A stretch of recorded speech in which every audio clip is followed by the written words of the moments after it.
ज्योतिष और जीवन में आपका स्वागत। श्री गुरु चरणों में नमन कर श्री गणेश की वंदना करता हूं। नानक दुखिया सब संसार। इस जगत में हर व्यक्ति किसी न किसी समस्या से पीड़ित परेशान, और हर व्यक्ति सब उस समस्या से मुक्ति का मानवीय प्रयास अवश्य करता है। कई बार मानवीय प्रयासों से समस्या का समाधान नहीं हो पाता। उन परिस्थितियों में कई बार वो स्वयं भी सोचता है, कई बार मित्र वर्ग परिवार वाले भी परामर्श दे देते हैं। एक बार पंडित जी से मिल लो, ग्रह स्थिति कैसी चल रही, क्या कोई समाधान निकल जाए। और व्यक्ति जब पंडित जी के पास जाता है, पंडित जी कुंडली देख करके अधिकांश जो समस्याएं निकल करके आती हैं वो दो। एक तो निकल के आती है कि आपकी कुंडली में काल सर्प दोष है, और दूसरी समस्या निकल के क्या आती, दूसरी आती है आपके कुंडली में पितृ दोष है। समय ज्यादा खराब हो तो दोनों भी बता सकते हैं, दोनों भी निकल सकती हैं। वो समय पर निर्भर करता है, वो जातक की परिस्थिति पर निर्भर करता है। आज के वीडियो में हम चर्चा करेंगे पितृ दोष के ऊपर। क्या इस पितृ दोष का कोई वैज्ञानिक आधार भी है, क्या कारण है, क्या समस्याएं आती है इससे, और सरल से इसके समाधान क्या हैं, उपाय क्या है जिससे इस पितृदोष से मुक्ति मिल सके। विषय पर आगे बढ़ने से पहले एक छोटा सा निवेदन। एक वैद्य ने वीडियो बनाया, 10 मिनट का वीडियो है, और उसमें 5 मिनट के बाद वो एक औषधि बताते हैं किसी रोग की, बीमारी की।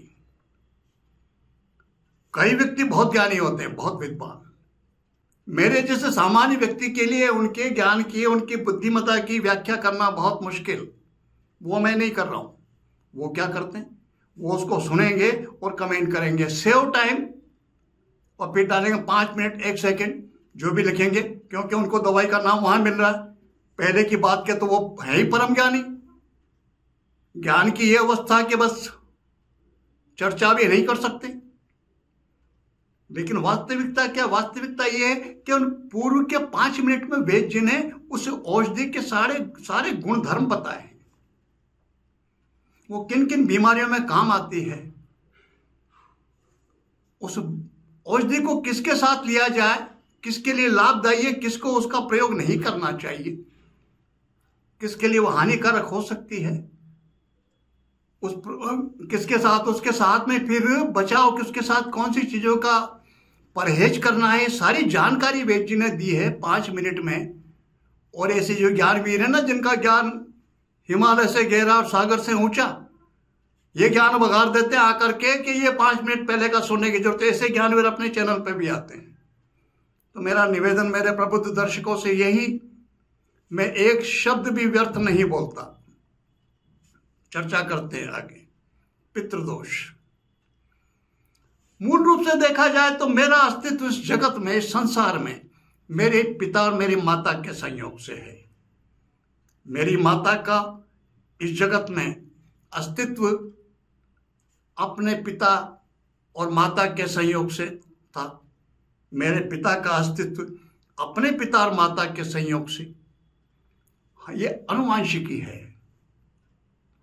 हमारे भारतीय मूल के एक डॉक्टर हुए हरदेव खुराना जी, जिन्हें नोबेल पुरस्कार मिला था। जो जागरूक है, जो ध्यान है, उन्हें स्मृति में होगी ये बात। किस बात पर उन्होंने कार्य किया था? आनुवांशिक प्रणाली पर, जीन्स के ऊपर। इससे पता चलता है एक मोटा सिद्धांत, ये बात प्रूव होगी वैज्ञानिक आधार पर, कि जो पिता का अंश बेटे में, बेटे का अंश फिर उसमें उसके बेटे में, ये प्रणाली चली आ रही है। तो मैं कितनी पीढ़ियों का हो सकता हूं, आप कितनी पीढ़ी के हो सकते हैं, आप कल्पना कर लीजिए। हमारी इस वंशावली में किसी न किसी का तो स्वर्गवास, देहांत पूर्व में किसी न किसी तिथि को हुआ ही होगा। और दूसरी बात, जब वंशानुगत बात है और उससे ये पता चल रहा है, बीमारियों का सबका पता चल रहा है, किसी भी कारण से हमारे पितृ पूर्वज वो अशांत यदि हैं और उन्हीं का अंश उन्हीं के अंश हम हैं, जब वो अशांत हैं, वो परेशान हैं, तो फिर हम सुखी कैसे हो सकते हैं? फिर हमारा भी परेशान होना स्वाभाविक है। इसलिए पितरों की शांति यदि कोई ऐसी बात है तो फिर पितृ शांति का प्रयास अवश्य करना चाहिए। अब जब पितृदोष की बात आती है तो फिर वो जो समाधान बताए जाते हैं वो इतने जटिल और कठिन, व्यक्ति वैसे ही परेशान, उनको देख करके सुन के और घबरा जाता है। वो गया जी जाते हैं, वहां पिंडदान करवाते हैं कि करवाया हो एक बार, फिर कोई आवश्यकता नहीं पड़ेगी। मैं अपने अनुभव की बात कर रहा हूं, दूसरों के अनुभव क्या मुझसे उससे वो नहीं, मैं ये बता रहा हूं, मेरा अपना अनुभव ये है, वास्तविकता ये है। एक बार गया जी में, वहां पिंडदान करके आ गए और उसी से पितृदोष की शांति हो जाए, ऐसा नहीं होता। कई बार बताते हैं भागवत जी कराने से पिंड शांति, पितृदोषों की शांति होती है। भागवत जी कराने से भी पितृदोष की शांति नहीं होती। ये जो पितृपक्ष आता है, भाद्रपद मास की शुक्ल पक्ष की पूर्णिमा से प्रारंभ होकर के आश्विन मास की अमावस्या तक, ये 16 दिन जो हैं ये पितरों के दिन है। ये हमारे हिसाब से, हमारा जो टाइम साइकिल है उसके अनुसार तो ये समय आता है 1 वर्ष के बाद, लेकिन पितरों के लिए 1 वर्ष नहीं है, वो उनका टाइम साइकिल अलग है, उनके लिए वो दूसरा ही दिन है। जैसे हमको प्रतिदिन भोजन चाहिए, खाने पीने को चाहिए, सारी सुविधाएं चाहिए जो हमारी आवश्यकता है पूर्ति, ऐसे ही उन पितरों को भी चाहिए। उनका वो दूसरा ही दिन है, हमारा वो 1 वर्ष है।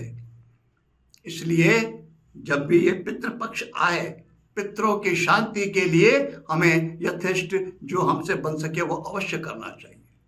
अब सहज से सरल से उपाय बताता हूं। कई परिवारों में उनके पतियों की, पुरुषों की नौकरी, व्यवसाय, ऐसी परिस्थितियां, ऐसी स्थिति होती है कि वो पितृपक्ष में नहीं रह पाते, तर्पण आदि नहीं कर पाते। जो कर सकते हैं, ये लगभग 4 वर्ष हो गए इस चैनल पर, हर वर्ष मैं वीडियो बनाता ही हूँ पितृ शांति के लिए। तो तर्पण पर कि तर्पण का विधान क्या, कैसे वीडियो बने हुए हैं। जो तर्पण कर सकते हैं वो आगे आगे देख लें पिछले वीडियो। आज की वीडियो में कुछ और प्रयोगों और समाधान पे बात करता हूं। तो जो नहीं कर सकते तर्पण, महिलाएं घर पर रहती हैं, वो क्या करें? महिलाओं को तर्पण नहीं करना चाहिए, फिर क्या करें?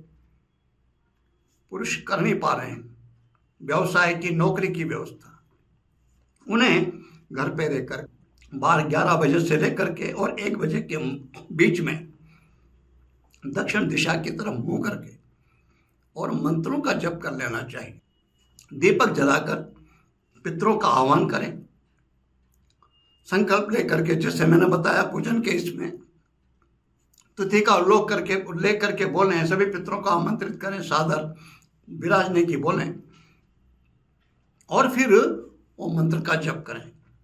रुद्राक्ष की माला ले लें और माला मंत्र है ओम क्रीं क्लीं ऐं सर्व पितृभ्यो स्वात्म सिद्धिये ओम फट।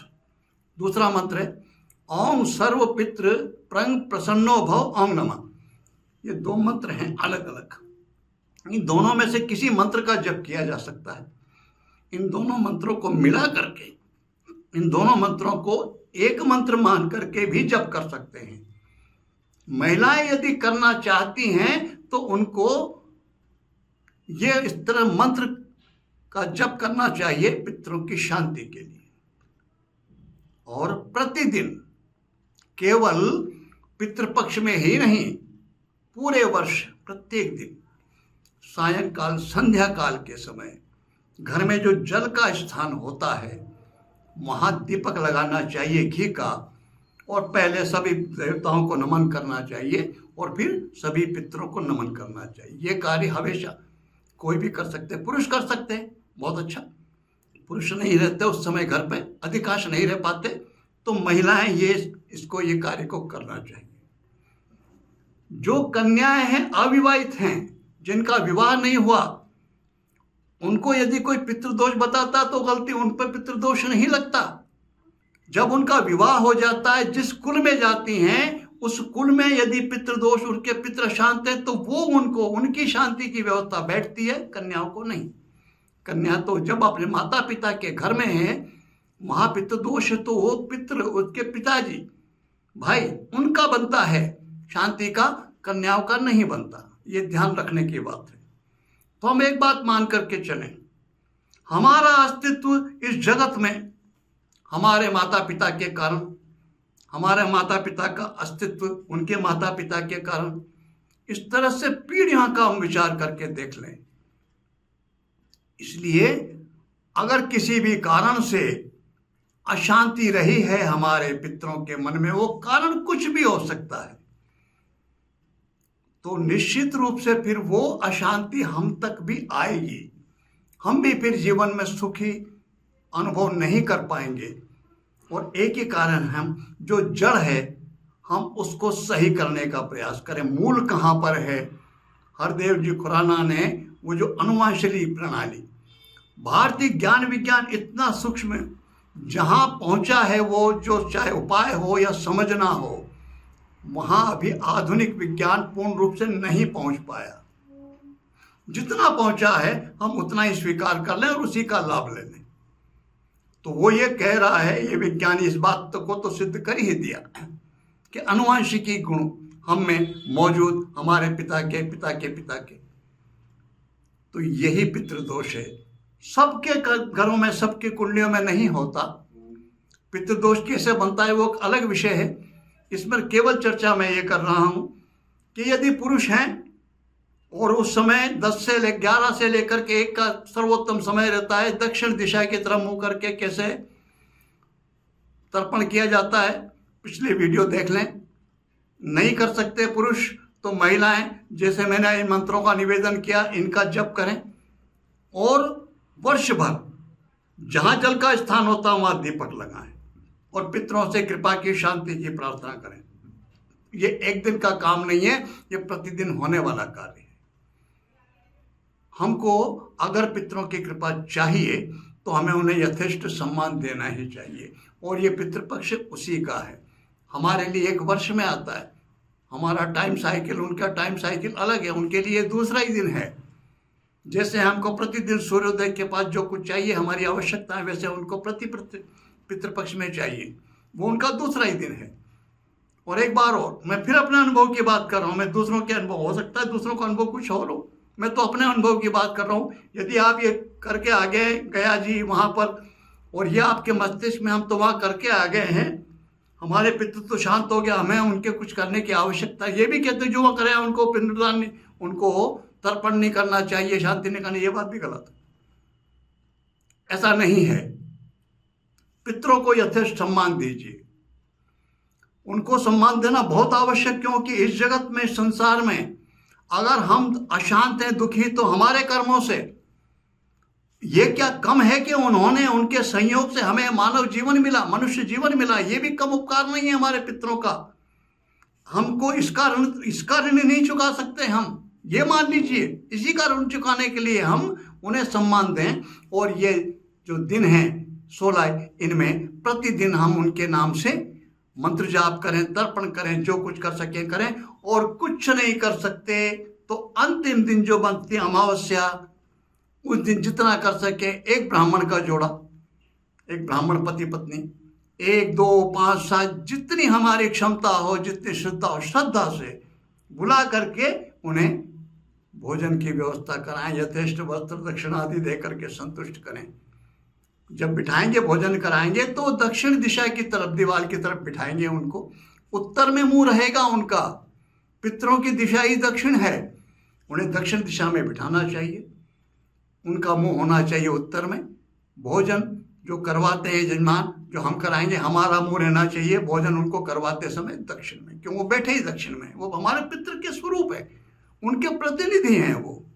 उनकी संतुष्टि, वो हमारे पितरों की संतुष्टि के में सहायक हो जाएगी, उन्हें संतुष्ट करने में। उनका आशीर्वाद, वो एक तरह से हमने उनके प्रतिनिधित्व के, वो शरीर है नहीं, उन्हीं के रूप में हमने उनको आमंत्रित किया, ये करके देख लीजिए।